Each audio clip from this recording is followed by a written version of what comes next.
Welcome to the Lifted Lens podcast, where strategy meets soul, helping motherhood and family photographers build a business that fits their life, not the other way around. Hello, lovely, and welcome back to the Lifted Lens.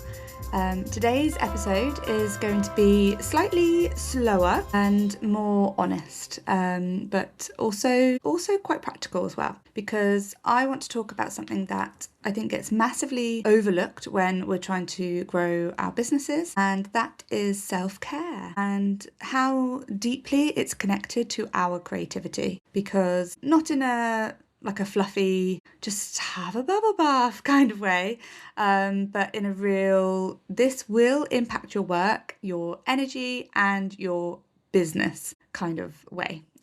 Because I think a lot of us have grown up with this belief that productivity equals success. You need to be busy to be successful. If we just do more, push harder, stay up later editing, post more and more, and say yes to everything, that is how we're going to grow. But creativity doesn't work like that. You can't force it, you can't rush it, you definitely can't burn yourself out and then expect your best work to come from that place. And I think so many photographers are quietly just running on empty and wondering why everything suddenly feels harder. And burnout isn't always obvious. It can look like sitting down to edit and just feeling completely flat, or overthinking every caption, comparing yourself constantly to your peers and other photographers, losing complete confidence in your work, or just procrastinating the things that you used to actually really enjoy. And then we just tell ourselves, I just need to be more disciplined. But actually, most of the time, you don't need to be more disciplined. You just need more support, more space, and more self-care.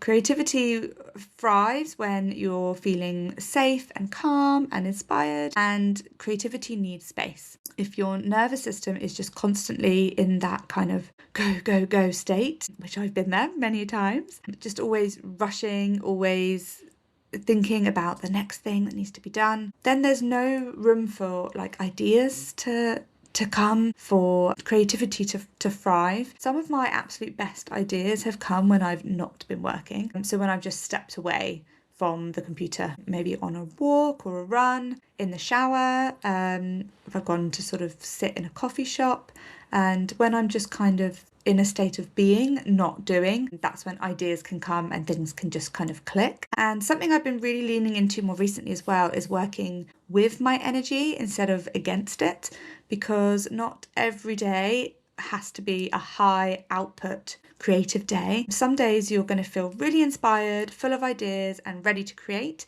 and other days you'll just feel slower, quieter, more reflective. And instead of fighting that, I've started to honour it and leaning into creative days when the energy is there, and making the most of it, and then slower days when it's not, and leaning into my instincts a little bit more. So days when I'm not kind of in a real kind of creative mode, sometimes I'll think, actually today I'm just going to sit and edit on the iPad in front of Netflix, or actually I'm just going to go and work out in the garden for a little bit. It's just noticing where I'm at in the month will absolutely make a big difference on my mood and my energy levels.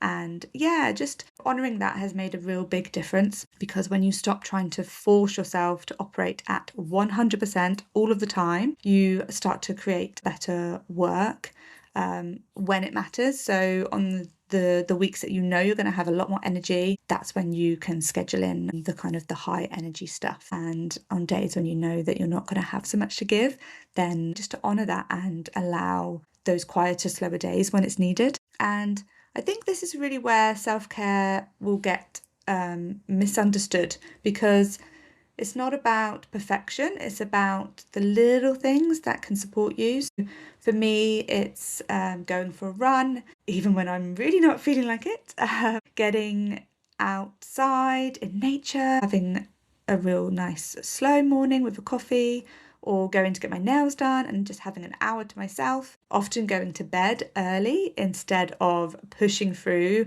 another late night of editing. That's a really big one actually, because it's so easy to think, oh, I'll just finish this gallery tonight, push on through, and then before you know it, it's midnight. But actually going to bed, waking up fresh and coming back to it the next day, you'll edit better, you'll think clearer, and you'll feel more like yourself as well. And you won't feel like you've pushed yourself to the limit, and you've kind of honoured your own energy. And something else that's been really supportive for me is just checking in with myself more. So the last couple of years I've been using a lot more spiritual aspects, so journaling. I love pulling a tarot card or an oracle card and just taking a moment to ask myself, what do I actually need today? How am I feeling? Because we spend so much time looking outward, thinking, what do I need to post today? What's everybody else doing? What's working? What's not working? What's she doing over there? But not enough time just thinking, how do I feel and what will support me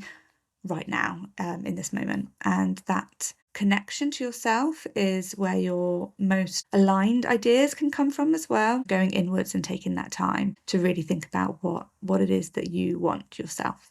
And where you want your business to go as well. And this is the part that I really would like you to take away, is that when you take care of yourself, then your business will benefit. Your creativity will flow more easily. Your work will just feel more natural. Your ideas will come much quicker and your confidence will thrive. You stop forcing everything and things will start to feel a little bit lighter, because it can be joyous, it can be fun. It doesn't have to be hard work.